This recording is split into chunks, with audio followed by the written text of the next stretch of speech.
китердим бик иске рецепт белән пешерелгән салма ашы.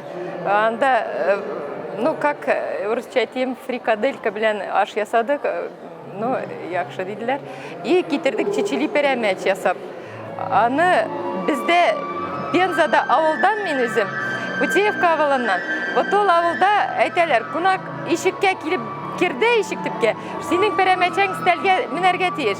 Ул пәрәмәчәнең камыры бик тиз ясала, дурашсыз. Ул чечели, шуннан әйтеләде. Аны монда әйттеләр, монданы без ашаганыбыз юк иде дип, жюрида. Всем понравилось. Да, бүтін үсақ мейзаны бойынша эшләнгән. Ну и здесь готовили ж конкурсу әйберләр инде первое, второе и к чаю готовили. Домашний лапша пшердик, потом пшердик жаркое в горшочке и блинчики с творогом. Монда талқыш кәләвә әзерлейм. Мастер-класс күрсәтәм талқыш кәләвә. Монда менә бал, су, песок. Шуны кайнатабыз. 180 грамм су. Талқыш кәләвә инде ул бұрынғылардан килгән блюдо. Мен бұрынғы халық түгел бит, мен аны белмим дә. Әниләр, әтиләр дән дә алларак вакытта булган нәрсә инде ул.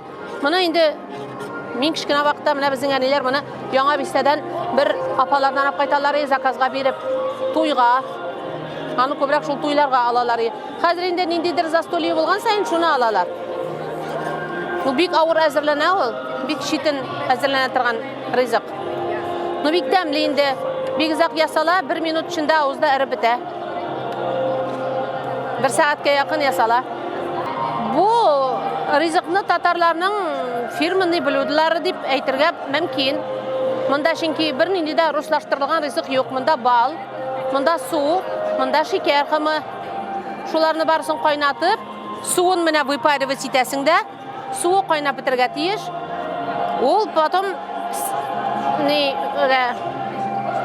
петушок шикелле була инде. Элек без кичкенә вакытта әтәшләр суырып җиридек. Шул әтәш формасында була.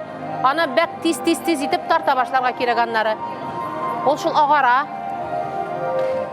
Это традиционный татарский вяленый гусь с желе из яблок, с печеным яблоком. Вот, все продукты наши, татарстанские, местные. Гуся используем лаишского, натурального самовяления.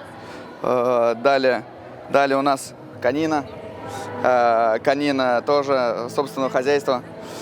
Также мы используем корень сельдерея, чтобы это придать нежности. Также семя молодого томата. Здесь у нас тыквенный суп с вяленым козелком, с маслом из конопляных семечек. Вот. Возрождаем культуру, потому что конопляную муку больше никто не использует. Сейчас мы это возрождаем. Вот также у нас там в дополнение к супу это лепешки из этой же муки с конопляной. Так что продукт меж нас, татарстанский, имеет реально конкуренцию с нынешним рестораном, как и московским, так и европейским. Так что нам есть что показать даже миру и гостям нашей столицы. Юнус абайыбызны халкыбызны күтәрде. Безнең республикабызны, безнең Казаныбызны күтәрде. Аның үзен дә күтәрергә вакыт. Аның исемендәге урам әле булса юк Казанда. Без аның өчен ялырга тиеш. Аның исемендәге зур урам булырга тиеш. Ул Казанның почетлы гражданы булырга тиеш. Чөнки аның кебекләр бармак белән генә санала. Аның һәйкәле булырга тиеш. Без кадерле дуслар, хөкүмәттән, шәһәрдән көтеп тормыйк. Аның һәйкәлен теләсә кайсы популяр зур ресторан каршында урамында ясарга мөмкин.